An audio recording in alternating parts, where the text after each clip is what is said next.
Hala Madrid, Freunde, yes, 5:1 gegen Betis Sevilla. War das die Auferstehung? Wir sprechen über Statistik, wir sprechen über das Spiel, wir sprechen über die Spieler und gucken uns die Ergebnisse an von diesem Spieltag. Ja, mein Name ist Dennis und das ist mein erstes Video. Also schön abonnieren und ich hoffe, euch gefällt das hier. Ich bin seit über 30 Jahren Real Madrid-Fan und ich dachte einfach mal, Mann, da muss ich eigentlich mal einen Kanal machen, weil mir macht das sehr viel Spaß und wir wollen natürlich über den besten Verein der Welt sprechen. So, wir gehen rein. Ja, 5:1 gegen Betis Sevilla.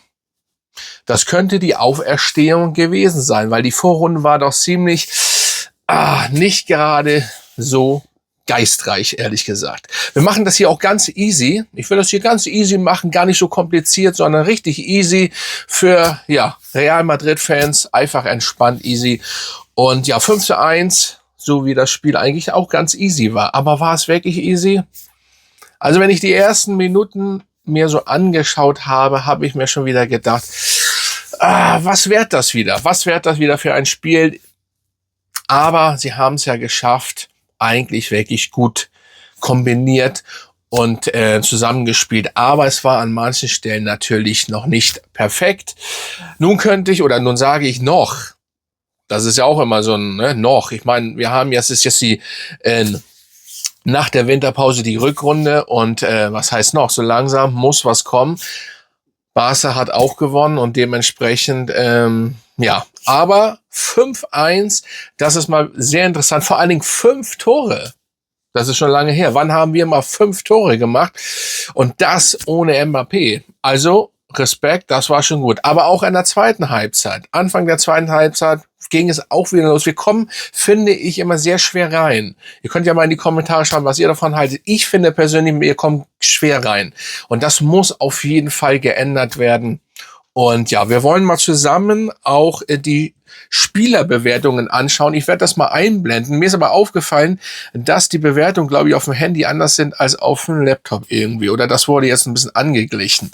Auf jeden Fall wir nehmen mal jetzt nicht alle Spieler durch, aber Vinícius Junior muss ich ganz kurz natürlich erwähnen. Ich möchte nicht gleich im ersten Video auch auf ihn rumhacken, aber das war gestern hier, wurde 6,6 bewertet. Ja, kann ich streichen. Das war wieder gestern, sorry, nichts. Es war einfach nichts. Und wenn man dann wirklich, ich bin auch immer Real Talk, das ist aber auch immer nur meine Sache, meine Einstellung, meine Meinung. Aber wenn man das meiste Geld haben möchte, wenn das denn so wirklich stimmt, wenn man das meiste Geld verdienen möchte, sogar mehr als Cristiano Ronaldo insgesamt, also man möchte der King werden, dann erwarte ich doch irgendwann mal, dass man auch mal ein Tor macht, weil ich weiß gar nicht mehr, wann Vini das letzte Mal ein Tor gemacht hat.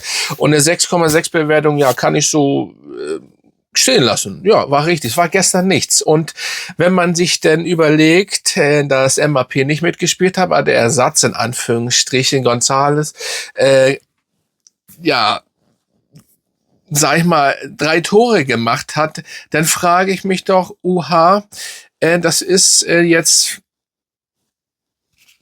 was soll ich sagen? Mir fehlen die Worte ein bisschen. Also, mit 9,1 Bewertung, Gonzalo Garcia war gestern bombastisch gut. Habt ihr gesehen, wie er den Ball angenommen hat, wie er das Ding gemacht hat? Und dann frage ich mich, was macht Vini da?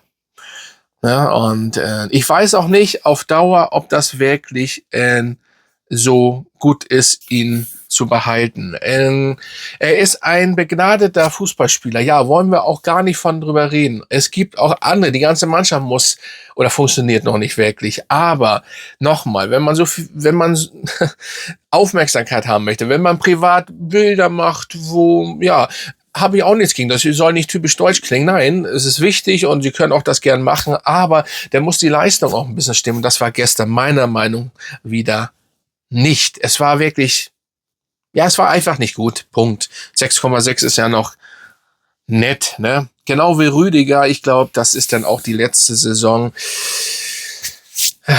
Ja, mit Vini die schlechteste Bewertung.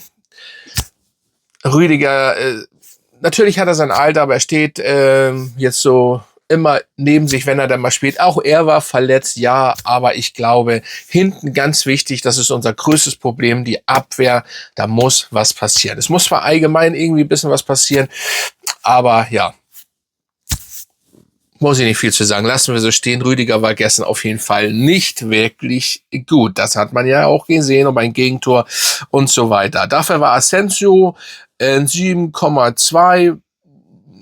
Ja, obwohl ich ihm vielleicht noch 7,5 geben würde, war wirklich stabil. Camavinga genauso. Und Valverde hat hier eine 8,4. Ja, Valverde war ziemlich ruhig, aber Valverde war gestern eigentlich fehlerlos und fehlerfrei. Richtig gut gemacht. Ich finde das ein bisschen schade als großer Valverde-Fan, dass im Moment geht's ja auch nicht anders, aber ich glaube, er wird auch in Zukunft fast gar nicht auf dem Spielfeld sein.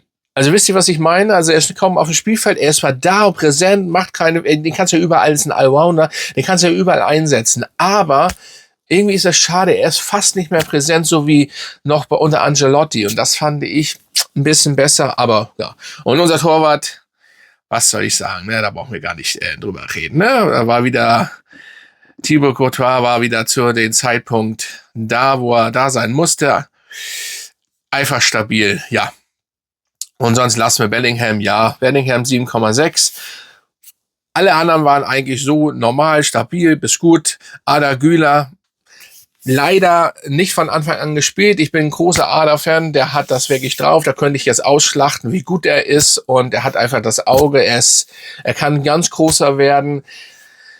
Muss mal gucken, wie das mit Bellingham und so wirklich funktioniert. Es gibt da ja immer so, oder man sagt, ich glaube gar nicht, dass es so ist. Man sagt, es gibt da so Konflikte, aber gucken wir mal. Natürlich, klar, zusammen, irgendwie klappt das noch nicht so.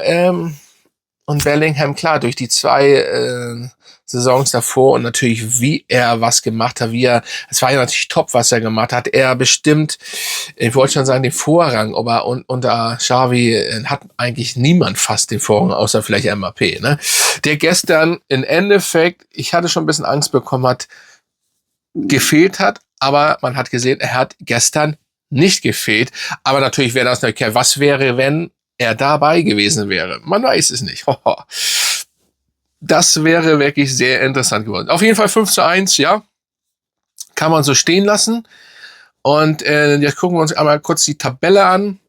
Und ja, Barca wieder gewonnen. Wir haben ja allgemein die letzten Spiele gewonnen. 16 Siege für Barca, für uns 14.